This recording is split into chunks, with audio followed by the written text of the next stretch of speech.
There's about 10 seconds left on the clock. The Instacart shopper has to nail this handoff. He's flying down the sidewalk. He's looking for the receiver. Lining up the pass. And he did it! Game day is saved! Wait, Dad, did you forget Div?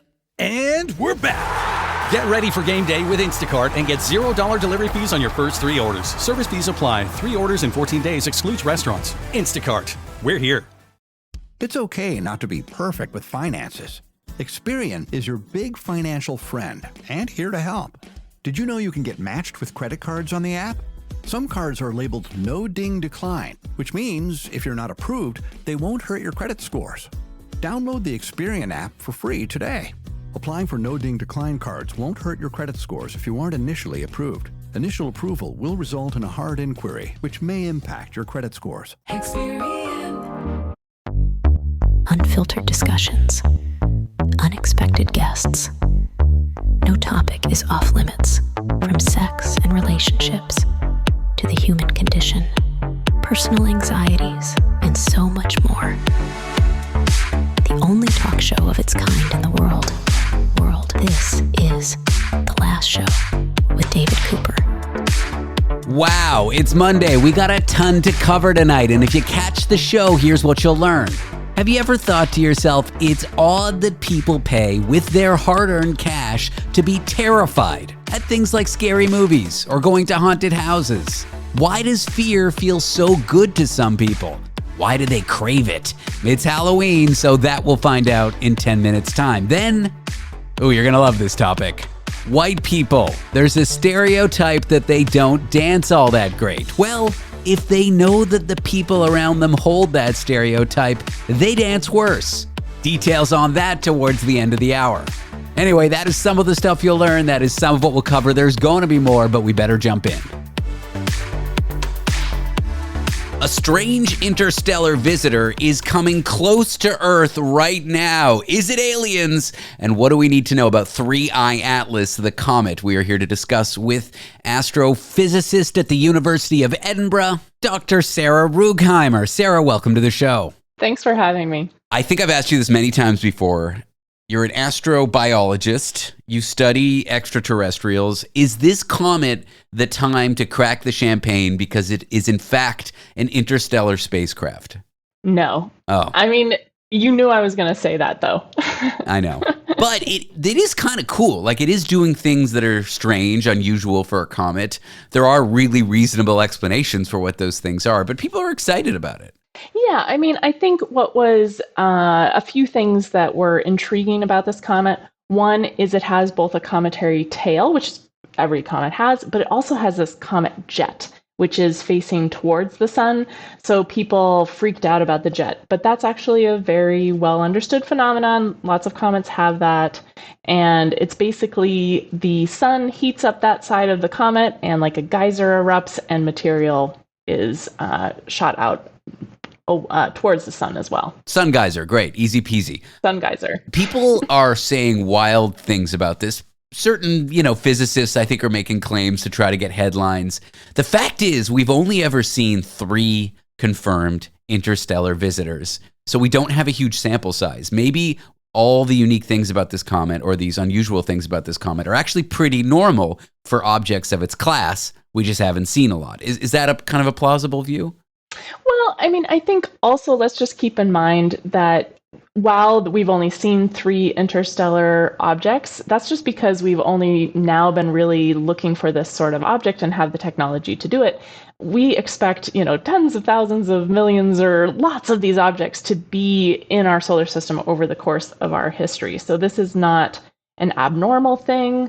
And with the other objects, when we don't have a lot of data, this is like a common theme in science. When the data is fuzzy, we can interpret aliens into that very easily.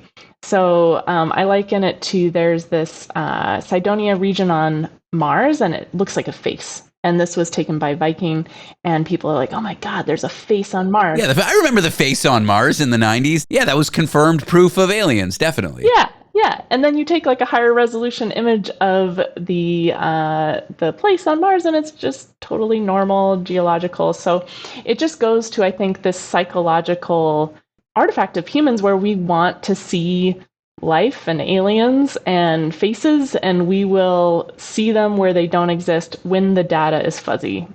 So that happened with Oumuamua, and that was like the first interstellar object. And this comet, I think, again, like the more we find out about it, the more comety it is. And so, let's not rush to aliens as our first explanation. Then why would institutions add it to the International Asteroid Warning Network if it didn't pose us a danger, is what the Daily Mail is saying. So again, can you help dispel this one? I feel like this is just a catalog of objects that could come near Earth, and we're just testing whether the catalog works, and we're just adding this to the list. And it's not even coming close to Earth. I mean, we know it's not going to hit Earth. This isn't even an object we're worried about. But yeah, we want to have a catalog of objects near us. I mean, that is useful. We want to be able to accurately predict their motions and where they're going to be in case one is on a collision course to Earth, like the dinosaurs met their untimely end that way. We would like to know about that with enough time to be able to stop that, if possible. To send Bruce Willis out there yes, with a drill. With a drill and a really good PA system to play Aerosmith, because that's an important part of it. Exactly. There is one guy at Harvard who will remain nameless, who is, he's like a smart guy, I guess. He's published some stuff, but I do think he tries to get headlines. He's making the claim that it's aliens. Do you think they're just trying to get headlines? Yeah, so I know Avi Loeb. I like Avi Loeb. He has made some statements that are more zany and not in line with kind of the scientific process recently. But what he's saying is there could be, if we see a change in trajectory, which we have not seen yet, keep in mind, we have not seen that. He's just saying if we were to see a change in its acceleration as it goes around the sun, it could be that we're seeing the Obert maneuver, which is like to try to, as you pass by a large body, you can more efficiently change your trajectory and save on fuel. So he's like, let's look out for that. And to that I say, okay, fine. If it happens, then call the newspapers. Right now. Then so right now it's kind of hidden by the sun. It's on the other side of the sun. It's the closest ish it's going to get to us, but we can't even see it. And so when it comes out the other side of the sun, the reason we can't see it is because the sun is too bright. It's kind of obscuring it. On the other side, yeah. If there's some amazing changes to it, then maybe we'll crack out the champagne, is what you're saying. Oh, yeah. Then, crack out the champagne / maybe be in terror. I'm not sure. Then, we'll have another episode and it'll be longer than 10 minutes, right? We're going to really dive into that. If you're not in your bunker. Yeah, I'll be in a bunker first, probably. But maybe I can zoom from the bunker. Is there anything, non-alien about this object that you're excited about?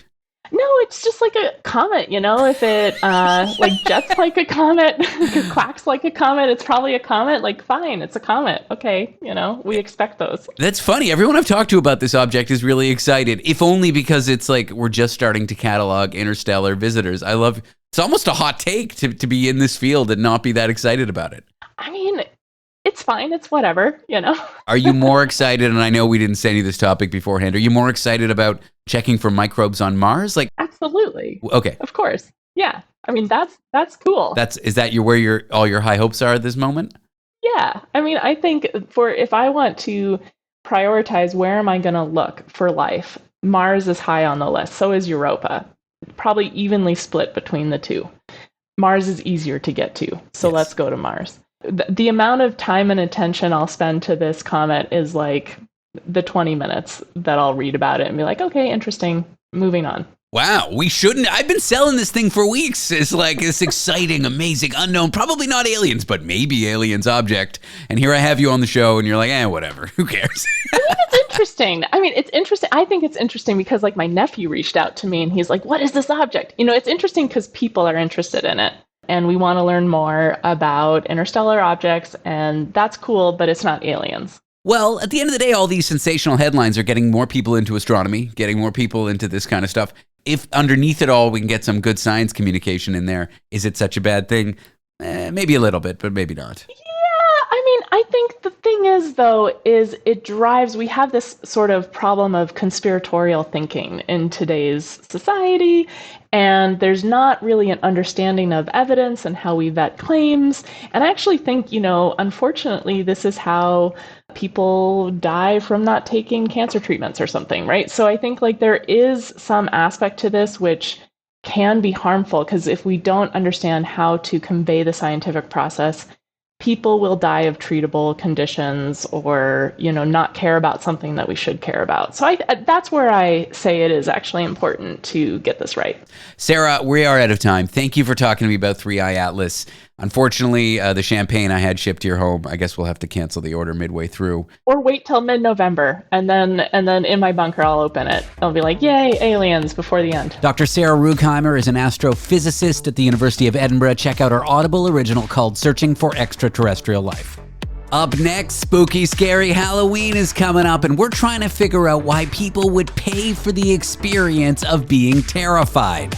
I'm David Cooper. This is the last show in the psychology of why you like being scared in a minute. We all love a legendary comeback, and Degree Original Cool Rush is back and better than ever.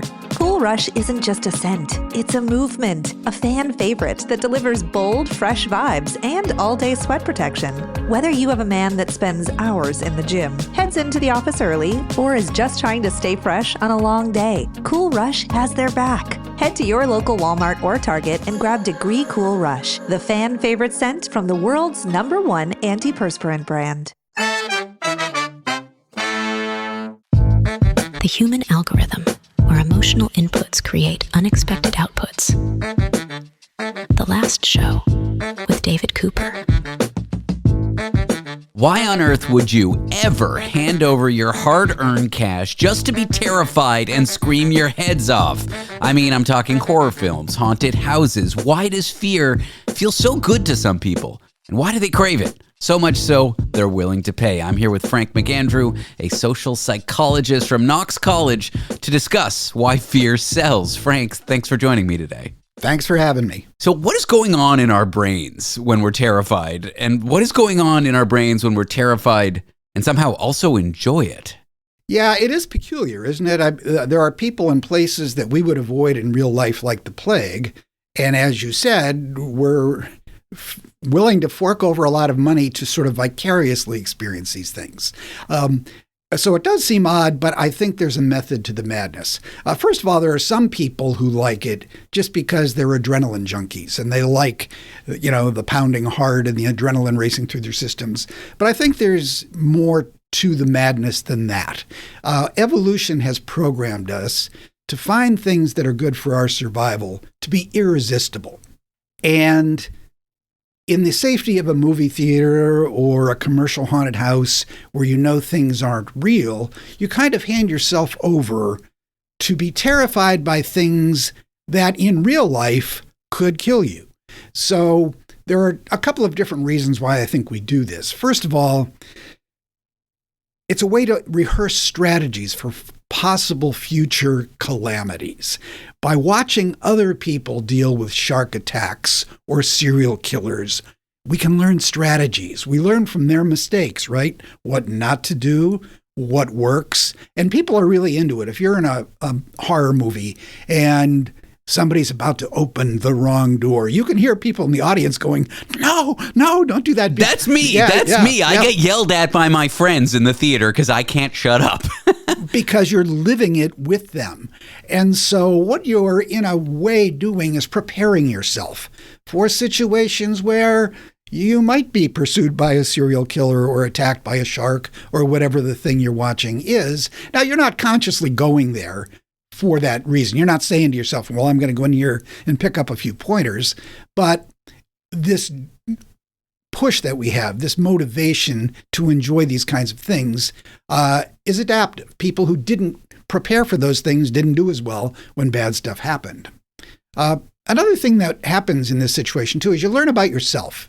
You find out what you can handle and what you can't handle and what you're prepared for and what you're not prepared for. And this helps you figure out what kinds of situations you can put yourselves in or not. This dissonance, these conflicting things that are happening in your brain when you're in the scary movie theater, it's deadly, but it's safe. I feel like there's nothing really in our ancestors' history, I'm talking like hundreds of thousands of years ago, where they could like experience this rehearsal of death. Or maybe I'm wrong, but is this kind of novel? Is this a relatively new thing for humans? Well, certainly the vividness with which we can experience it is novel. I mean, the full-blown movie experience or virtual reality kinds of things that we can do. But storytelling, I think, goes back as far as human language goes back. And people, I'm sure, were captivated by scary stories about, things that could happen to you if you wandered around in the woods late at night by yourself. Just look at things like Grimm's fairy tales, stories for children that were hundreds of years old. They're there to impart life's lessons, right? These are things you have to learn not to do because you can't afford to learn by trial and error. So there might be some evolutionary benefit then for our fascination with fear, this rehearsing, if you will. Absolutely. A friend of mine named Colton Scrivener just published a book called Morbidly Curious, and he refers to this urge that we have as morbid curiosity. And sometimes people are embarrassed that they like chainsaw movies and things like that, and he's trying to let people off the hook by letting them know this is part of human nature. It's part of who we are. It's perfectly okay to be attracted to things like that. Onto the adrenaline side, is going to a scary movie like a cheaper and maybe, safer version of bungee jumping? Like that thrill-seeking side, I don't really have that. Mm-hmm. But for those who do seek thrills, this is just like a cheap, I don't know how much a movie ticket is these days, but is it sort of like that? You could just thrill-seeking? Yeah, it's exactly like that. It's thrill-seeking. But it's thrill-seeking if you're the kind of person who likes the rush. There are people who don't like that, and they don't like horror movies. I like horror movies, but I don't get to see them very often because my wife doesn't like horror movies. And we, of course, go to movies that she likes to go to. And so I don't see that, that many of them. And sometimes people have these experiences, commercial haunted houses and horror movies, unwillingly. They have a romantic partner or they have a group of friends that are putting pressure on them to go. So just because somebody is going to these things doesn't necessarily mean they enjoy it. They can be there for all kinds of other reasons. What about the social factors? Is there something to be said to going to a scary movie, a haunted house together? If I use your telling stories version from our history, maybe crowding around the campfire together, is there something to be said around the bond you form when you experience something like that in a group? Yeah, I'm glad you asked that question because that absolutely is going on. Research has shown that when you're experiencing high levels of arousal, it intensifies the attachment you have to the people that you are with at the time. Look at all of the movies that you've seen in your life where it's usually a man and a woman who meet each other and at first don't like each other very much, but they go through these harrowing experiences, defying death, escaping from bad guys, and this adrenaline gets transferred to feelings of attraction to this other person. The saying might be adrenaline makes the heart grow fonder. So if you are sitting in the scary movie or going through the haunted house with these people, all of you have this heightened state of arousal that then gets translated into a bond between you. So yes, sitting around the campfire getting scared by the stories is exactly the same experience we're seeking out in the movies. It's such a cheap, easy way to have shared adversity experiences with someone and bond with them rather than having to work in the same workplace for 10 years and deal with a bunch of stuff from your boss, Absolutely. But yeah, common suffering with the boss produces the same effect. But now you only have to sit through a terrifying movie for an hour and a half and tolerate my screaming in the seat. Is there like a masochism side to this? Is there like a desire to self-torture that some people are attracted to scary stuff for? I don't think so. I mean, I'm not saying there isn't the unusual person out there who feels bad about themselves and they need to punish themselves and I deserve to terrify myself because I'm a bad person. I mean, I'm not saying that there isn't such a person out there, but I don't think that's typically part of what most people are after. As someone who studies this stuff, researches about this stuff, thinks about it, is the quality of horror movies, the realistic nature of them, VR, like how it's so graphic these days, does that concern you at all or no? Not really. No, I don't. No, it doesn't. It doesn't concern me either. I feel like No. the same argument about things being too graphic has played over and over for the last 100 years, whether it was the pixelated video games to now extremely graphic ones. I think that's just a repetitive cycle. That's my opinion. Yeah, and people have always worried about whether we're talking about sex or violence.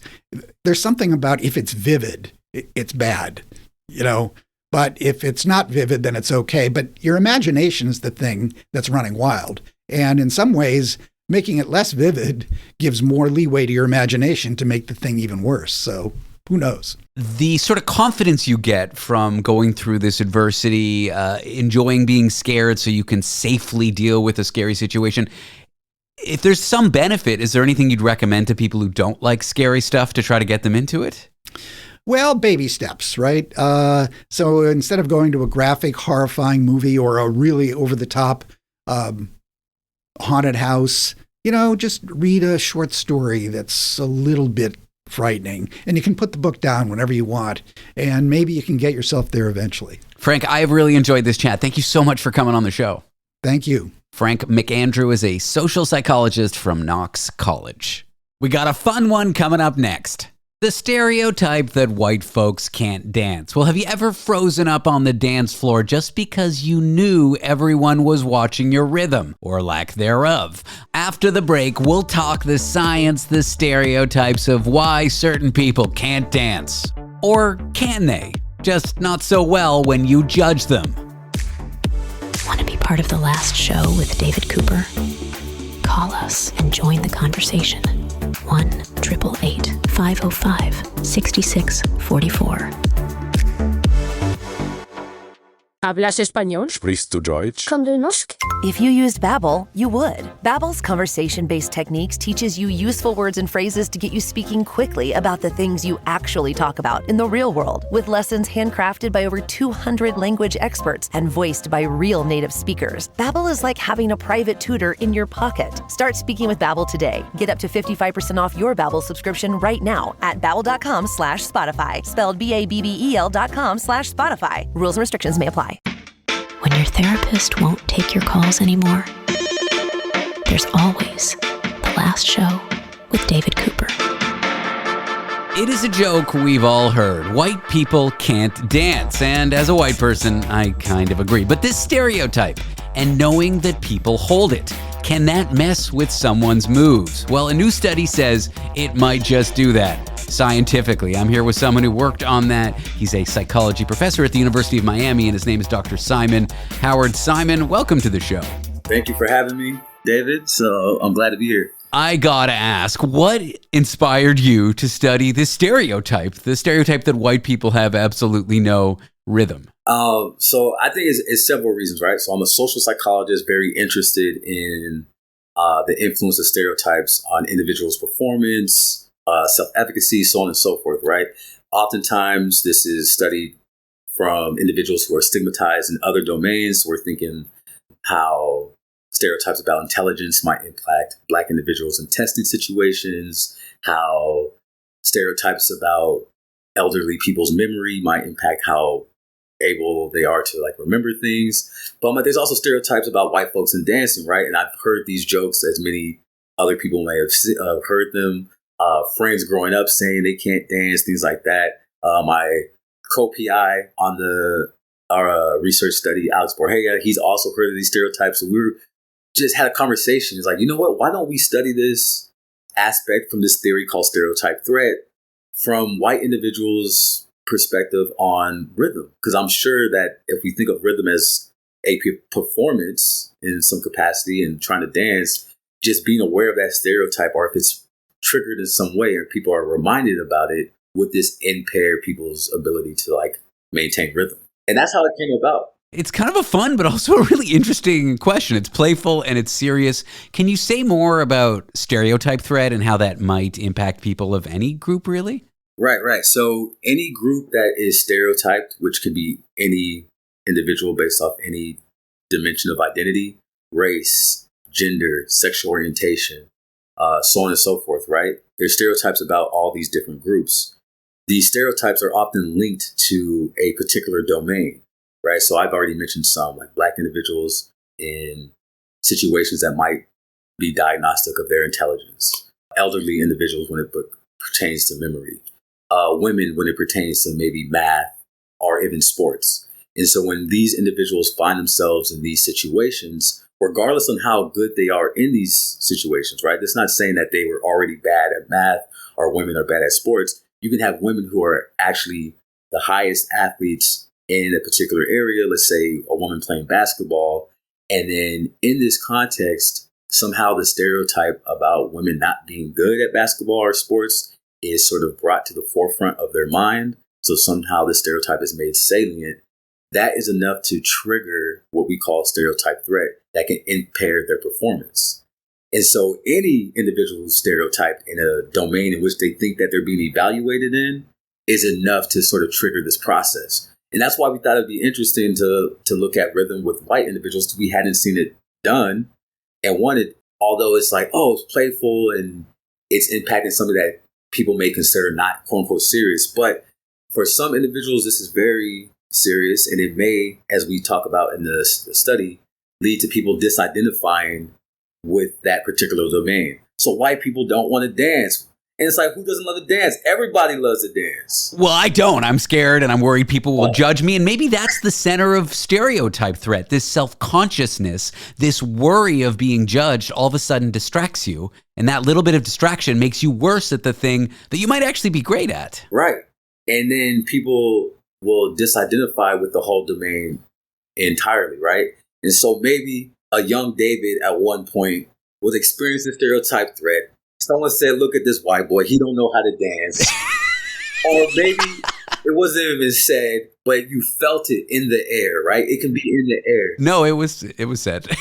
Okay. But it is playful. But imagine I had dreams of being like a dancer on Broadway. All of a sudden, crushed. So just like someone has dreams of being an athlete and that can be crushed, or being a chess player or a math professor. And it seems fun. And I guess depending on the group stereotyped, it can feel more damaging or not. Right. But it hurts any way you look at it. But let's talk about how you did the study. Let's talk about the individuals that you looked at and how do you actually get a finding like this? Right. So again, we are extrapolating to dance, right? In terms of that's the domain in which we think that this is impacting some individuals. But the way in which we studied it is that we recruited a group of white Americans. We used a crowdsourcing platform known as Cloud Research. So people are volunteering to participate in studies for some form of compensation. And so we recruit them under the impression that they're going to be playing a video game, right? Some game in which they're going to get some instructions on how to play the game, and then they're going to be tested on their performance on how well they are able to maintain rhythm. Some people, that's how the game was framed, right? So now you're under the impression like, oh, my rhythm is being tested. My ability to be able to hear a sound that you hear coming through either headphones or through your speakers, and it's like a metronome almost, and you're hearing it, and then it slowly fades, and then you're asked to keep that tempo, keep that beat, right? And your performance is being recorded on like how well you're keeping this beat. And at the end, you get your score.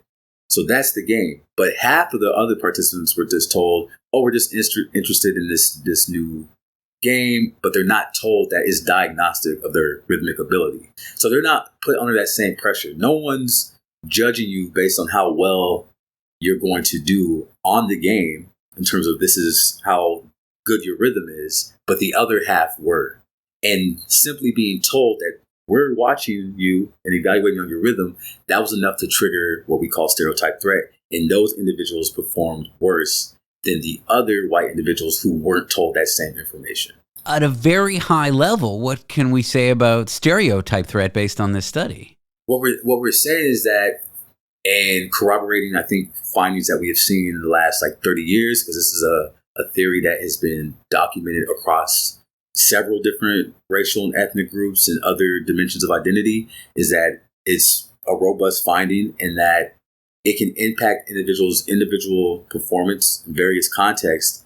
And what we're saying is that this is one instance, right? We're doing it in a one-off study. It's cross-sectional, as we say. But think about this longitudinally, or if people are told repeatedly that you don't have rhythm or you don't have the ability to dance. And as we were joking earlier, but making it more serious, is that someone who might be very passionate or identified with this domain may slowly decide to disengage from this. And as I said, for many people, dancing is a activity that brings joy. It brings a way for people to build community. You may want to join a dance team, but if you're feeling this sort of pressure, it may lead you to distance yourself from this. So the stereotypes, I would say, like, there may be some aspect of them being playful or some people thinking they're harmless, but in actuality, they may carry more weight than we give them credit holding. Here's an important question. This Halloween, I gotta go line dancing. I promised my girlfriend that I would go line dancing on Halloween. Right.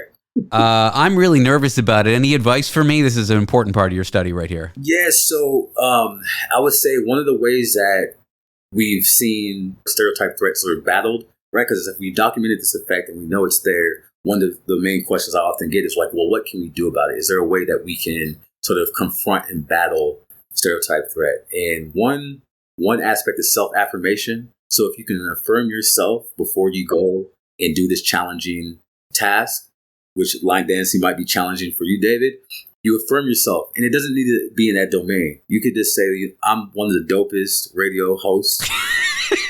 And then you have that affirmation, and that's enough sometimes to buffer these other, what we call threats in terms of the stereotype, for you to still perform well in that aspect. And then maybe just surrounding yourself with like role models, right? So look up some white dancers that can dance really well. And if you can see someone who matches your identity being that role model and thriving in a space in which they're stereotyped to not do very well in, that's a visual representation for the challenge of that stereotype. Simon, I really appreciate you coming on the show. Thank you so much for your time. Yeah, thank you for having me. Dr. Simon Howard is a psychology professor at the University of Miami. Coming up, one of the most famous UFO encounters ever. Dozens of school children in Zimbabwe claim they saw something land from the sky. Was it mass psychogenic illness or aliens? I'm David Cooper. This is The Last Show. Details in a minute. Think your lashes have hit their limit? Discover limitless length and full volume with Maybelline Sky High Mascara. The Flex Tower brush bends to volumize and extend every single lash from root to tip. And the lightweight bamboo-infused formula makes lashes feel weightless. Now in 8 bold shades so you can take your lashes to new heights every day. Visit Maybelline.com to shop Sky High Mascara now. Keep listening to The Last Show with David Cooper, because the alien invasion can wait. The Last Show with David Cooper. Back in the 90s, there were slap bracelets, there were pogs, but there also was a school in Zimbabwe in Africa where 62 young students saw a UFO, something strange, descend from the sky and land near their school. Was it a form of mass hysteria or aliens? That is what we'll discuss here on Noah versus the Unknown with TV personality, friend, and generally handsome man, Noah Cappe. Noah, welcome to the show. Who else could be here to talk about this story? We've been saving this one because constantly you and I butt heads on this topic and these issues. And you always say to me, I need more witnesses. I need more confirmation. This story is going to bring it. We're into double digits, deep into double digit witnesses on this one. Okay, well, I guess there's aliens. Case closed. I'm convinced. Always a pleasure. No, extraordinary claims require extraordinary evidence. That's Carl Sagan's, standard or law or whatever. But I am willing to hear you out. And regardless of what I believe in the end of it, it is a fascinating story. So let's dive in. It is. Let's paint this picture. For people that haven't obviously had a chance to dig into this story or look into it a little bit more. I want to try to paint a picture of where this school is.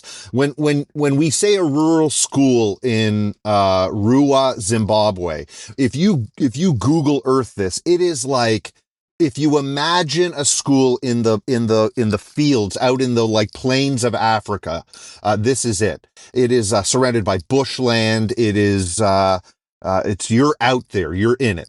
And in September of 94, there's a school. It's like a private school, and there's a recess, a mid-morning kind of break. I think the majority of the faculty are inside for some kind of faculty meeting. It's the 90s. You don't need to be supervised outside. You could just run wild and do whatever you want. Justin Timberlake was on the television. Maybe things were a little different in Zimbabwe, but that's what I remember from the 90s. Well, and listen, that'll come up in our conversation because, there's a lot of people that talk about, the fact that, well, okay, we're going to get there piece by piece. But so you've got this group of kids. They're all out in this field playing or whatever. They claim that they see this object descending from the sky, and it lands in a field area out in the back of the play area, the yard or whatever. And 62 children run to this thing as they would. What unfolds from there is this unbelievable story of a craft that has descended and is now on the ground. A classic silver-shaped UFO. And what's cool about this story is that, afterwards, as they're talking to all these kids and they're asking them to draw pictures and they're asking them to share descriptions of certain things, you're getting this unbelievable consistency with these kids. And again, something else I want to point out, 5 to 12 in ages. And anybody who's been to school knows that 5-year-olds aren't conspiring with 12-year-olds to come up with a big school gag. Those kids are not interacting and talking with each other. But if they did interact, that would be more plausible than interstellar visitors. But hey, keep going. But it's so much deeper than that. You'd have to have 62 kids who plan this whole thing without any faculty at this intimate school finding or hearing about it. And then all of them pulling it off and sticking to the story. To Quentin Tarantino this thing and jump to the end of the story for a moment before we circle back and show how we got there. The kids have been brought back as adults, and they, as adults today, with nothing to benefit, as just people out there in the world grinding away, they stick to their claims in their story. They swear by what they saw and what they witnessed and what happened that day. So 62 kids, age 5 to 12, see this craft descend. They run over, they see it sitting in this field, and there are beings. There are these two aliens, for lack of better description, and the kids all describe them the same way. And it is, for the most part, the classic grays.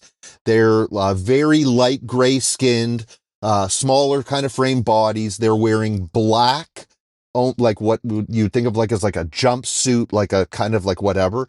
Big black almond shaped eyes. And they also say black, weird, slicked back kind of long hair type whatever, which is odd. I haven't really ever heard that description with grays before. Are you aware that there may have been a telepathic message aspect to this story? Some kids claim the aliens communicated with them somehow.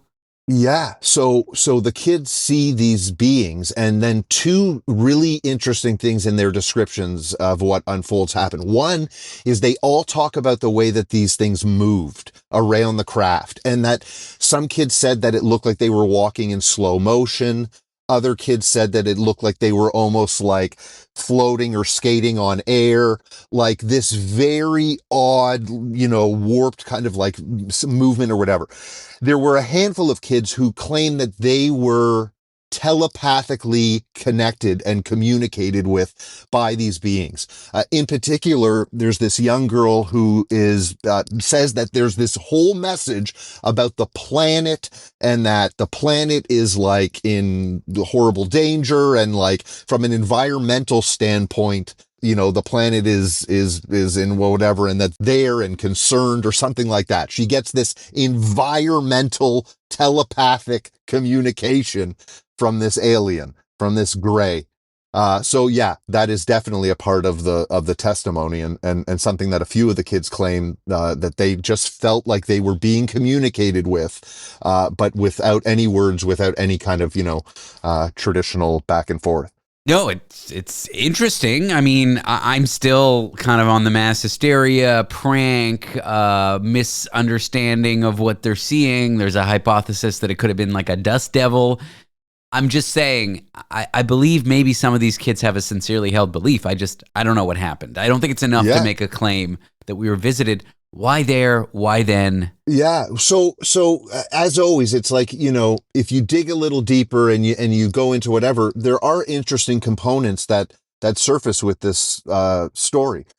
Looking at the kids' drawings are super cool because they are all different but all the same, and it's just a very interesting visual seeing like a child draw this kind of like this moment, this experience. But what I was going to say is it's a little bit of a deeper dive. You actually find out that there were sightings in the area in the days leading up to it, and by adults, that there were farmers, that there were local witnesses leading up, saying that they claim that they saw strange lights, objects in forested areas, things moving around in the sky at unbelievable speeds, the classic seeing it, but there was like no sound being emitted, no auditory, whatever. So you've got this handful of people in the days leading up that on file, police records show reports of seeing odd objects in the sky. It's compelling. I'll give you that. I feel like you're Mulder, I'm Scully. Like, no matter what you're going to believe, no matter what I'm not going to believe, even if the evidence is good, even if the evidence is bad, there's no weird romantic thing going on between you and I that I know of. We've just got a minute left. What can we learn from this incident? What at a really high level, what would be the takeaway from this mid-90s UFO encounter alleged with these students? Yeah, I mean, a Harvard professor came in, he ended up getting involved, and he had all these claims that it was legitimate. I think at the end of the day, the biggest struggle for me is always, it's the same in cases with like crimes and things, whatever, where kids get interviewed by police. Children are very easily led, very easily will kind of, follow an adult's lead. And if they're being asked questions that are leading them in a certain way, then it's easy to kind of connect dots, by mistake. So there is that element. But the sightings leading up to it, 62 kids all claiming they see the same thing, and then swearing today as adults that it's still happened? Come on, what are we doing? We're not alone. I'm here with Noah Cappe, a Torontonian who recently moved to Los Angeles. Very quickly, how does it feel to be living in the city with the Dodgers, but, coming from the city of the Jays? How does it feel? It feels great. I'm back in Toronto. I'm home sweet home. I literally flew back to cheer on the team, and we've got a series on our hands. It would appear. Up next, a deep dive into the jewels that were lost in the Louvre heist. I'm David Cooper. This is The Last Show. Shopping is hard. I can never find anything in my size. I don't even know my size. I buy my clothes the same place I buy my groceries. There's a better way. Make it easy with Stitch Fix. Just share your size, style, budget, and done. Your personal stylist sends pieces picked just for you. That was easy. Stitch Fix. Online personal styling for everyone. Free shipping and returns. No subscription required. Get started today at stitchfix.com. Broadcasting intimate details and useless information from an undisclosed location in New York City. The Last Show with David Cooper. It's something like out of a movie, a daring jewel heist at the Louvre with priceless royal jewels stolen. I am here with Tony Five, foreign correspondent from London, England, to talk about this strange crime and the jewels' history. Tony, welcome to the program. David, indeed, a Freudian slip. There wasn't royal Jews being taken, David. It was royal jewels, my friend. No. I don't think my people have had royalty since David, King David, not me. I'm not a royal. Not you, not David Cooper. No, I thought it was just the most fantastic heist ever. It was like an Acme cartoon, with ladders and this priceless sort of equipment and priceless sort of jewels and fantastic. Like Ocean's 11, but in France. There you go. And these jewels have a rich history. And we are joined by Dr. Laura O'Brien, a professor of modern European history at Northumbria University in Newcastle. Laura, you're here to tell us about these jewels and why they're such odd objects to begin with. Thank you for joining us on the show. No problem. Thank you so much for having me.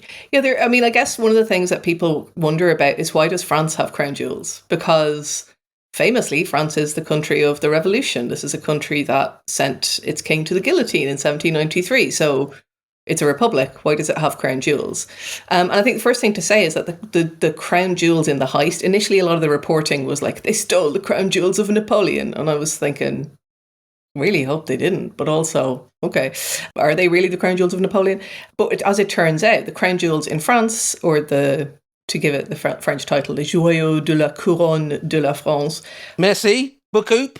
Merci beaucoup. Thank you very much. You say, it really kind of translates as like jewels of the French crown.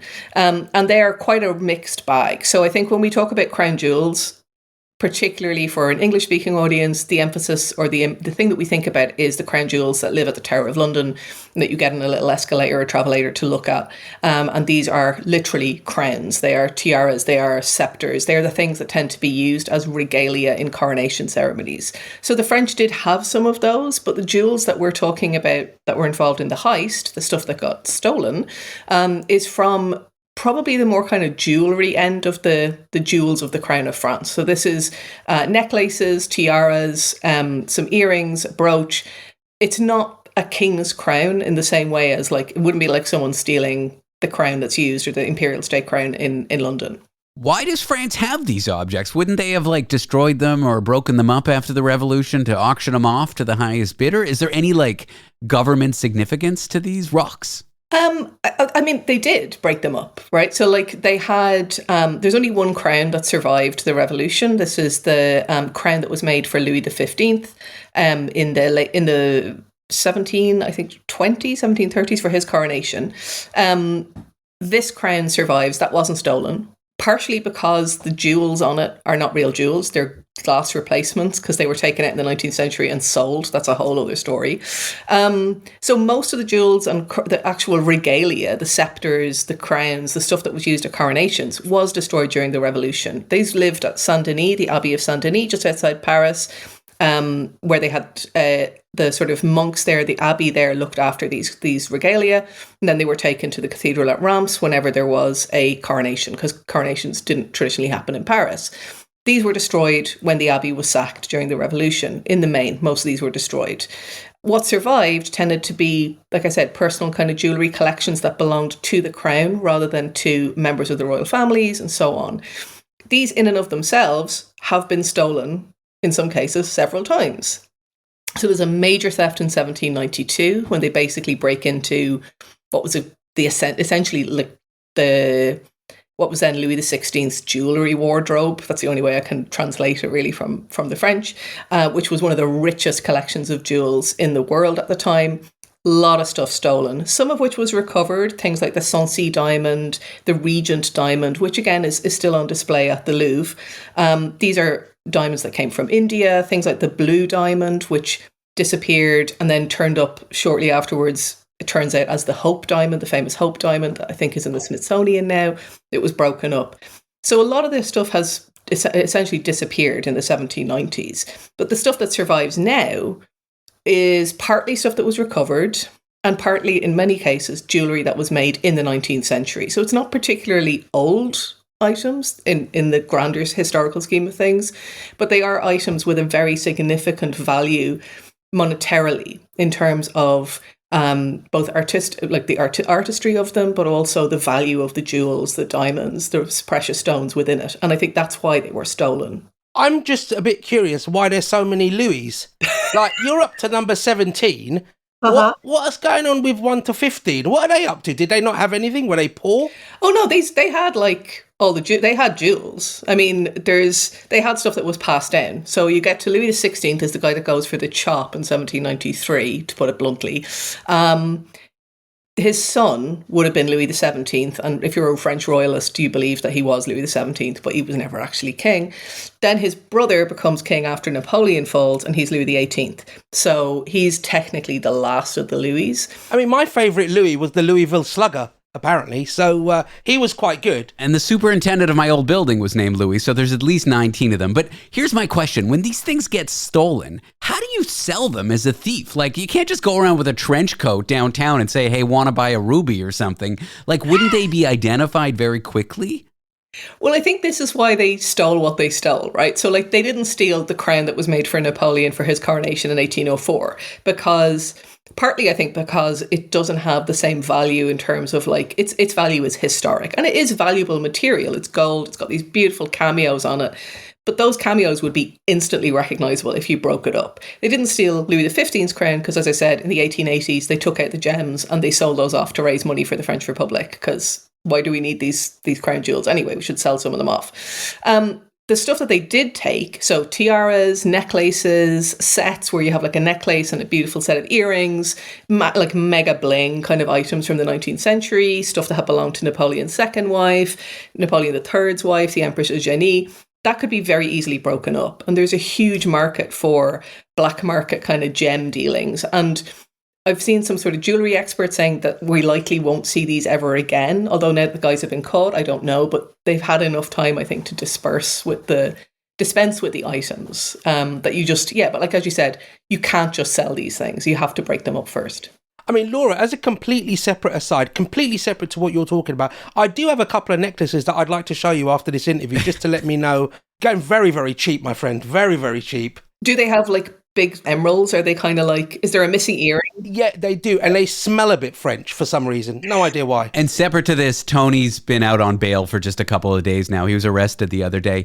These folks were caught. If these thieves aren't caught quickly, is that like the end of it? Like they're either recovered right away or they're gone? I mean, that's a big question now. Like what are they doing? Are they like, did they get rid of the stuff? I mean, there is a certain comedy element to it because they dropped one of the crowns as they were on the way out, which is like, and it's one of the ones that has real historic value in sense of not just the value of the jewelry, but also its importance as a symbol. It's Empress Eugénie's crown. It's got all these golden eagles on it, and it's actually linked to a change of regime in the 19th century. But they dropped it, so it's like that's probably off to get a bit repaired. But yeah, it's possible that they have just got rid of all the items and that the jewels are now going to make their way into somebody's fancy ring or necklace somewhere in the world. It does sound like it was stolen to order. You don't just wake up in the morning and think, I'm going to rob the Louvre. You do it to a corner shop, a bodega, maybe a Walmart, but you don't go to the Louvre and think, well, do you know what I'm going to do today? Rob one of the most secure areas in the world. But also, it's not very secure. If you can break in and out in 7 minutes with one of those little furniture things that they use to lift furniture up to apartment buildings, that's why everyone in France is kind of freaking out. It's not so much the fact that these items have been stolen, although some politicians are like, it's an assault on our national character and so on. It's also the fact that how can you do this in the Louvre? How can you get in and out of the world's most famous museum like that? Well, Dr. Laura O'Brien is a professor of modern history at Northumbria University in Newcastle. Laura, thank you for talking to us about the Louvre heist and the history of some of these jewels.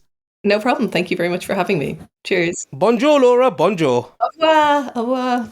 Up next, foreign correspondent Tony Five will join us to discuss something that I think has happened to a lot of us.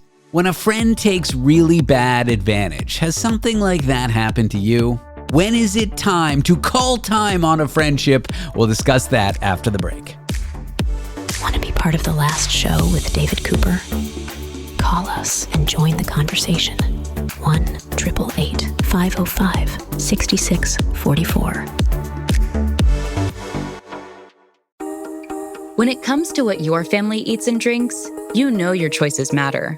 You're the expert because you know what fits your life. And getting it right starts with good information. That's why America's beverage companies are sharing more information about our ingredients at goodtoknowfacts.org. No spin, no judgments, just the facts straight from the experts for more than 140 beverage ingredients. Visit goodtoknowfacts.org.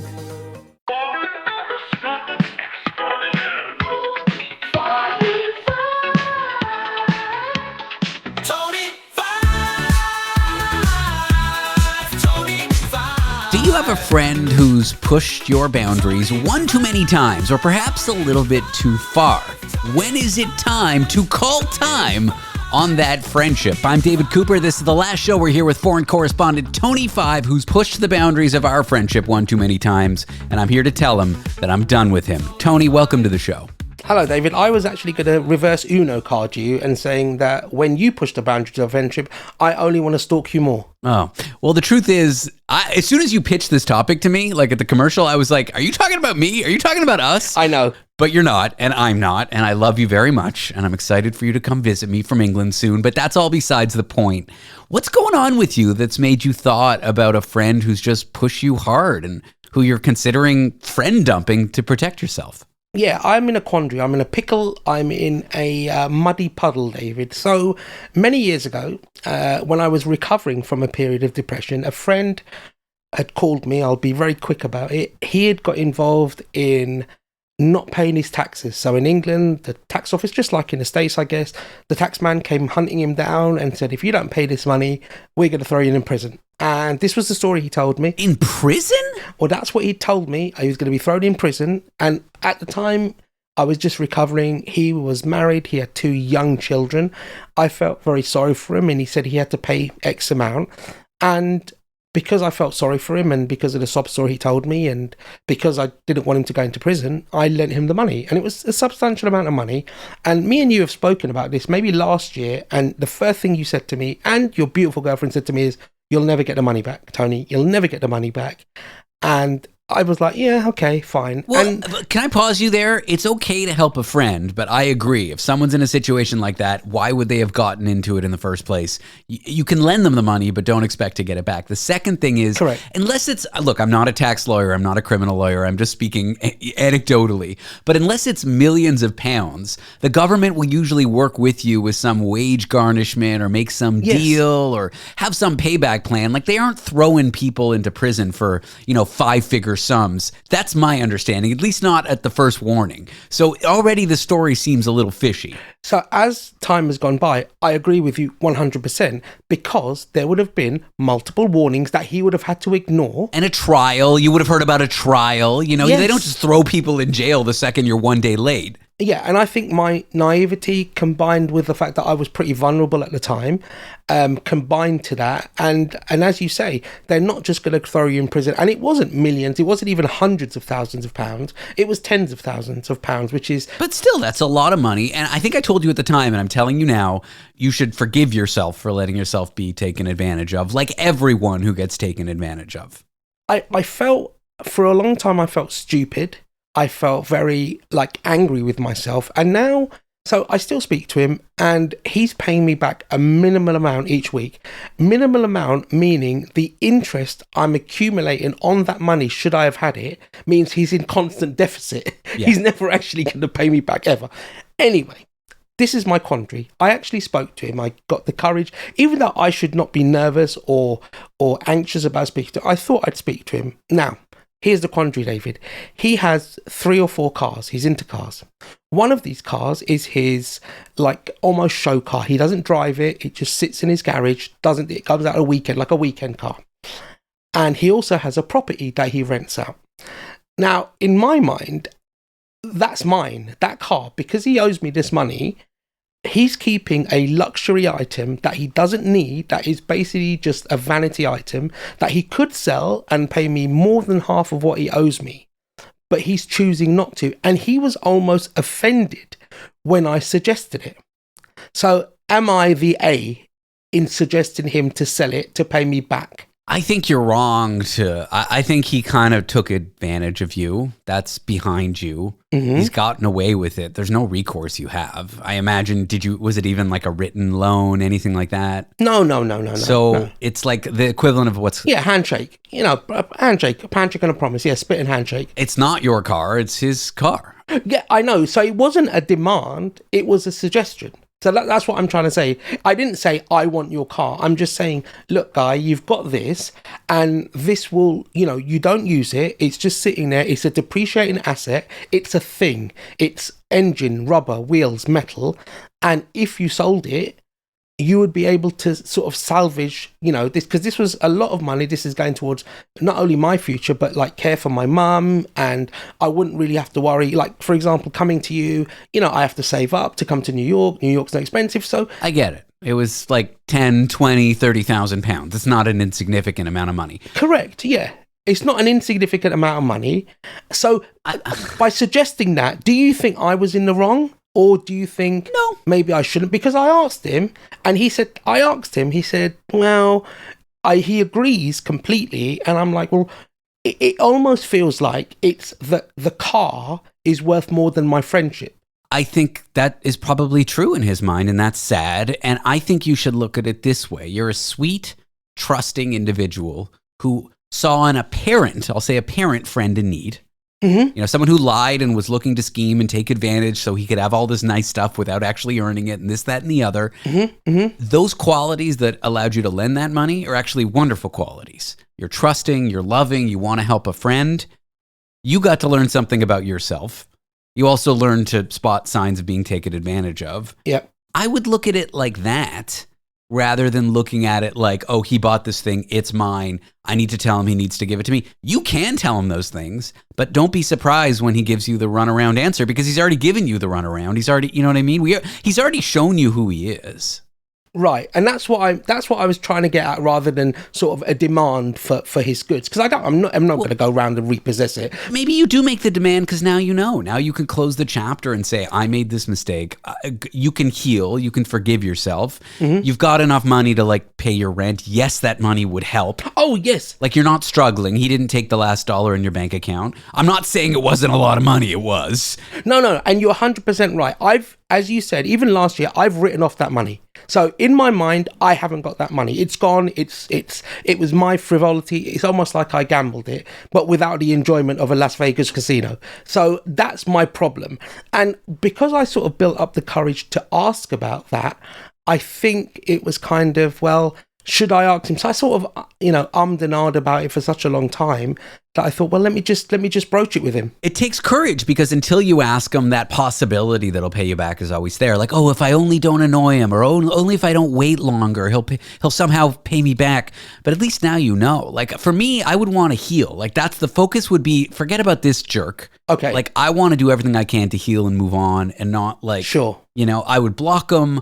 I don't want to see that he's got new cars. Like yeah. But maybe asking is a way to get closure. Yeah, I think you read it as well, because like on his Instagram or his updates on WhatsApp, you can see a new car or he's driving around. And for him, he's got the things that I probably kind of wanted. He's married, he's got a wife, he's got children, and these are the non-financial things that this guy has, rather than the cars. It's not the car I'm bothered about. It's not that stuff. It's just the fact that it's just sitting there when he could sell it and pay me back 50% of the loan. He doesn't seem like he's the kind of wonderful guy that would help a friend in need. No. And you are. And yes, you got taken advantage of this one time, but for all the times you don't get taken advantage of, that you show up for your friends in a big way, you've shown up for me, mm-hmm. I don't think this guy has this quality. And for that, he should be jealous of you.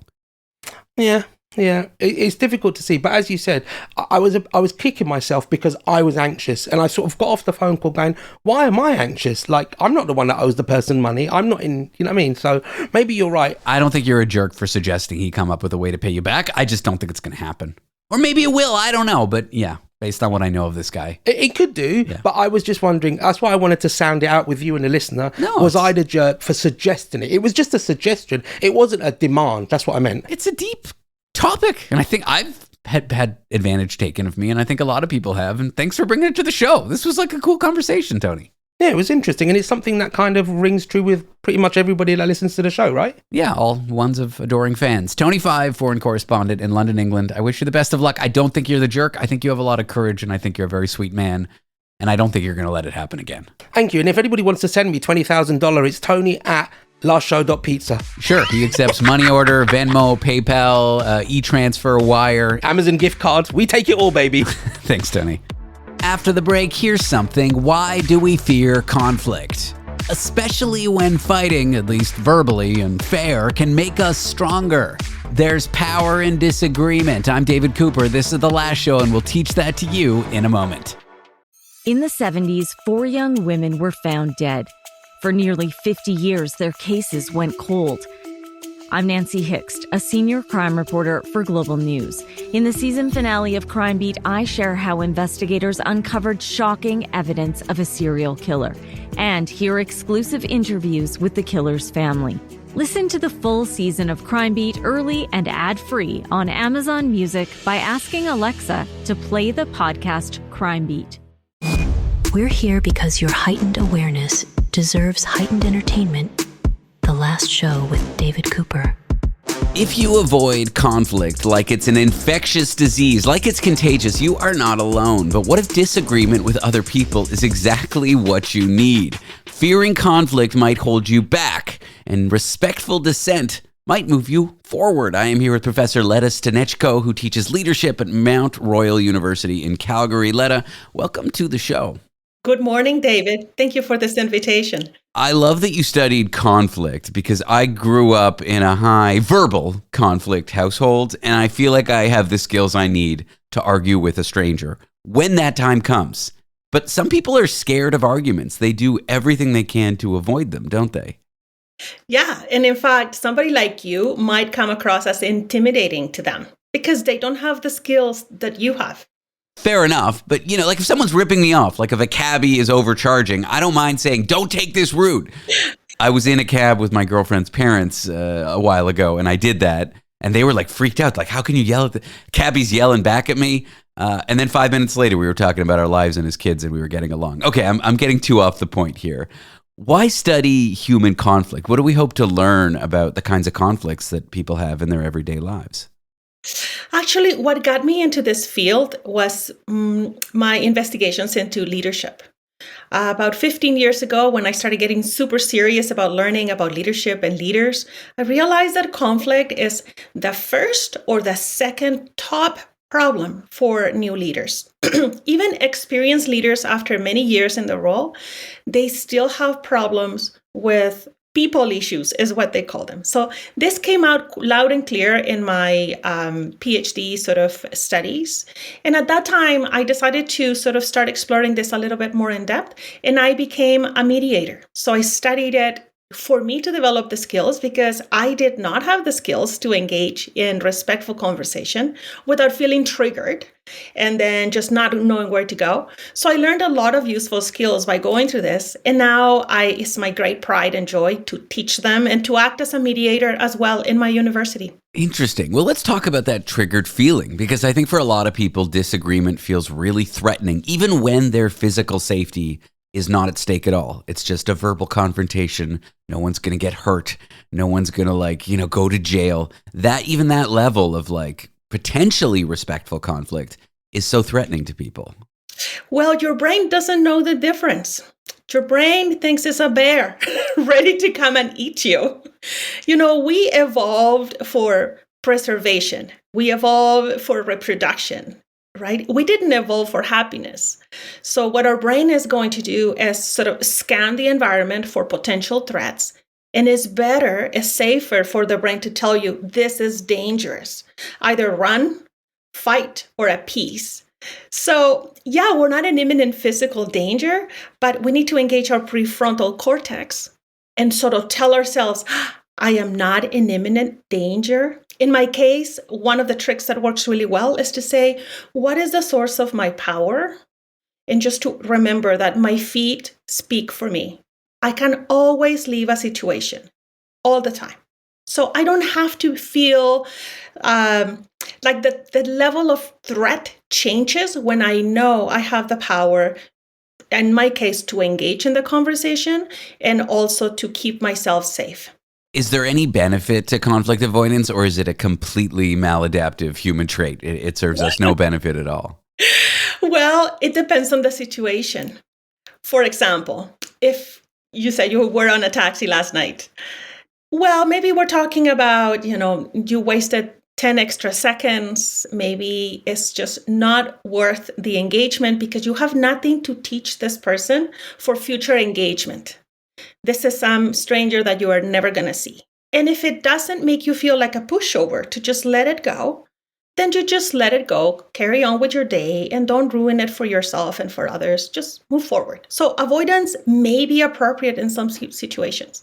Same, somebody cuts you off in traffic, just slow down and just keep going. Nobody wins. But in relationship, when we hope to have a long relationship with others, it's very important that we engage in dialogue, because we are learning as we speak, as we engage. And in this times of polarized sort of circumstance that we have, very charged politically, I think there is a lot of value in listening to each other, because sometimes I wonder if we are really that far apart as it sounds. Yeah, I think people who think they're in out groups, or people who think that someone's so different than them, they have nothing in common. When they actually talk, people find they do have a lot in common. You mentioned being a pushover, because I've always thought like it's better not to be a pushover and risk engaging in conflict when you shouldn't and then apologizing, which is to say it's better to not get walked all over and get upset, but then apologize for getting upset if you were wrong in the first place, than it is to feel like a pushover. I don't know if that's a good way to look at it or not. And I agree with you. We don't want that. We need to be able to advocate for ourselves. Leadership, which is something I breathe and think about all of the time, leadership begins with having agency and understanding our impact in the world. And so, yes, I think being a pushover is a very bad thing.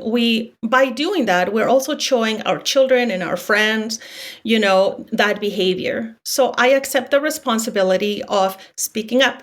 Somebody walks in front of me in the lineup at the store to buy milk, and I was there first. I could let it go because maybe I don't have the energy for this engagement and I cannot deal with their reactions right at the moment. Depends on where I'm at in my life, in my day.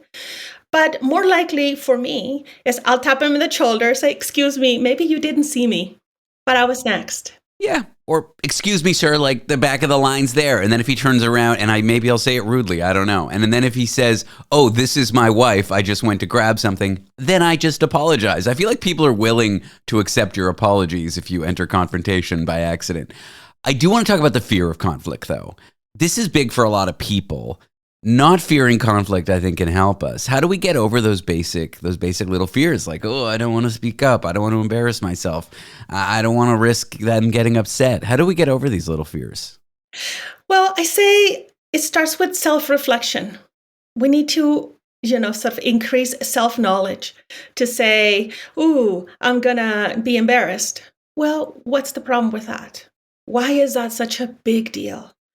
And so reflecting on, okay, where is the source of my power? How do I have gather evidence on the skills that I do have, right?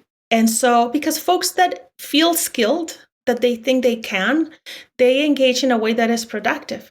I would say we don't want to yell as much as we can't avoid that. We should. And we want to speak in a tone that the other person can actually hear us. Because some of our tones in certain cultures and contexts, New York is different than Calgary. Yes, New Yorkers all scream at each other. It's a form of love. It's a form of love. We don't do that in Calgary. So if you do that, what's going to happen is that the listener will not hear any of your message because they're going to get triggered immediately and flood. And then you're going to have to deal with their reaction. So when we're speaking, we are keeping the receiver in mind. It is our job to communicate using the mediums and the tones and the ways that the recipient can accept. Otherwise, you may as well say nothing because they won't hear you. Has social media changed the way that we engage in conflict? Has it made it a little less productive? I fear so. I am not super engaged in social media, I have to admit, because I'm finding it at this point in my life, it was becoming a little bit overwhelming, just the types of discussions that were happening. And I wanted to just streamline and just to continue to be effective by protecting my brain from some of the stuff that is just not productive for me. But social media is allowing us to decide who we listen to and who we don't with a lot of ease. And I think social media is built on attention grabbing. So whatever is the most shocking is going to get the most views. And that doesn't necessarily mean that it's helpful or productive. Well, we did this whole interview and we didn't get into a fight, and I appreciate you sharing your knowledge about conflict and how to get better at doing it. Leda, thanks for being on the show. Thank you, David. It was a pleasure. Professor Leda Stawnychko teaches leadership at Mount Royal University in Calgary, Canada. Oh, I love this topic coming up. It's about hugs when they aren't about love, but control. There are those among us who can use touch to manipulate their romantic partners. When can a hug go bad? Details after the break. Want to be part of the last show with David Cooper? Call us and join the conversation. 1-888-505-6644. The only talk show with an introduction that mentions its own introduction. And that's happening right now in this introduction. The last show with David Cooper. Begging for a mention. Yeah, you just want attention.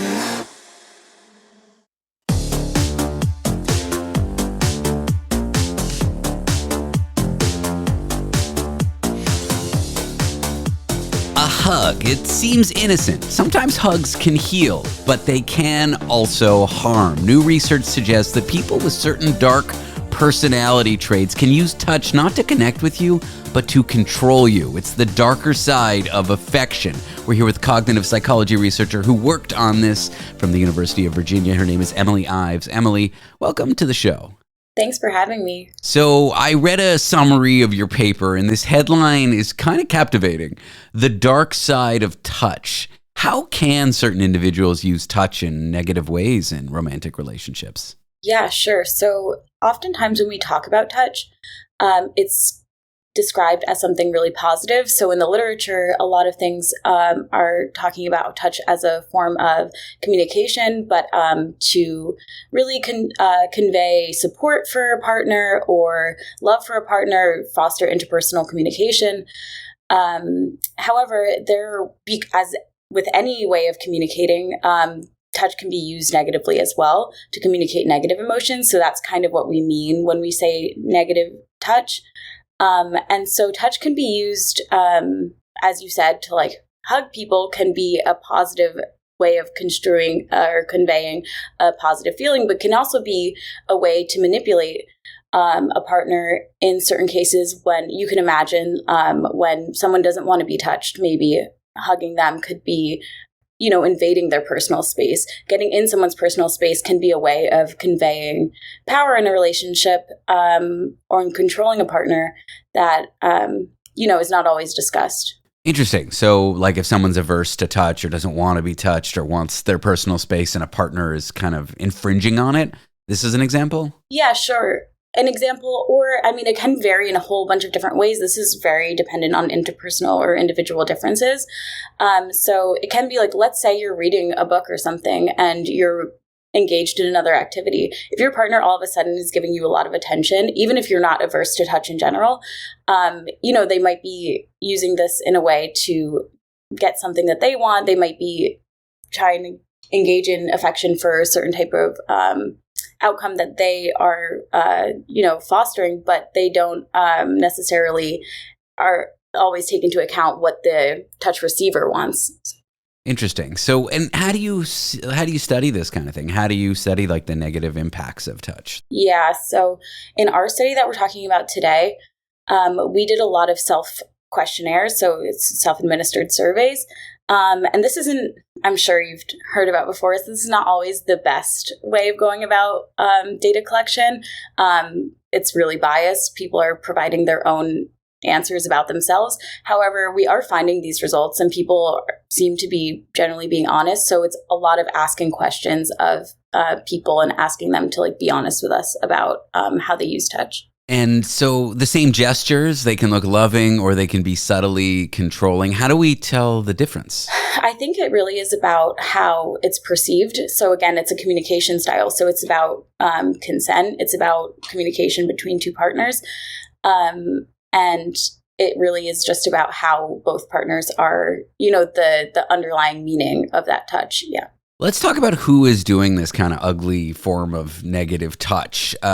Dark triad personality traits. I've mentioned it a lot on my show, but I always find it so interesting. Do you want to kind of briefly talk about what those traits are? And then for those that have them, how they might use touch in these ways? Yeah, sure. So dark triad personality traits, it's 3 traits that are made up of Machiavellianism, psychopathy, and narcissism.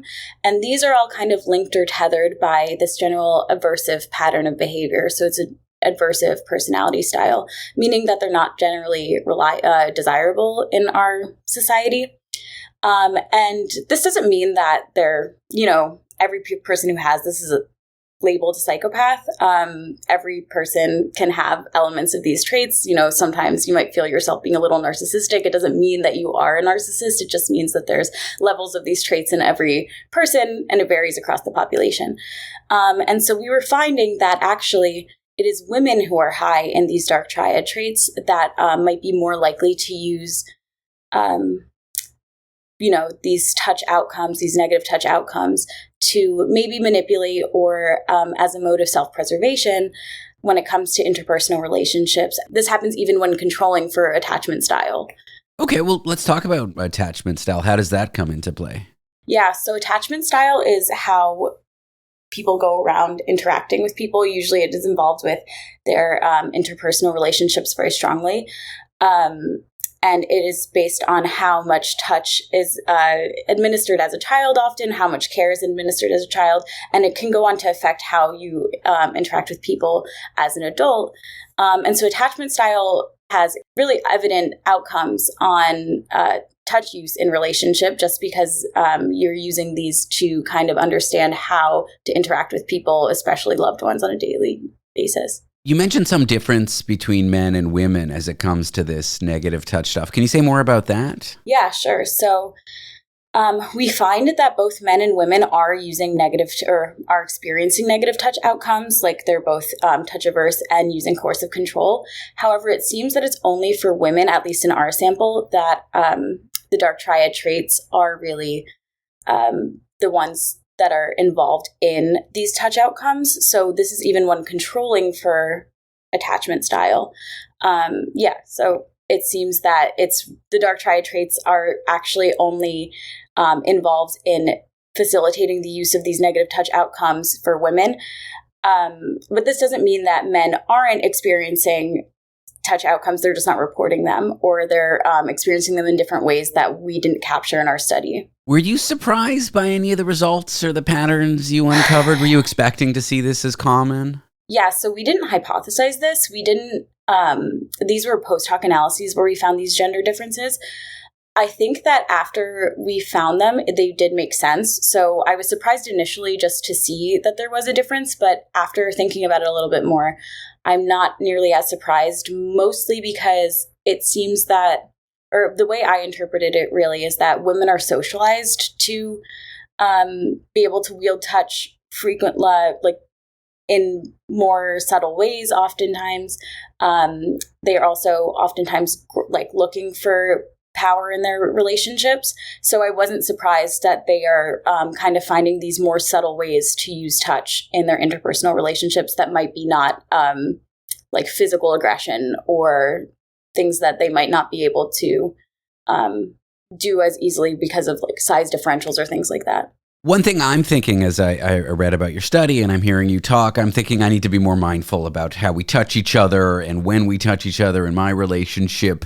Other things that couples can learn from your findings, maybe be a little more self-reflective of how they interact physically with their partner, or maybe even couples therapists might be able to get advice to advise their clients. Yeah, absolutely. I think that the most important thing is having open communication.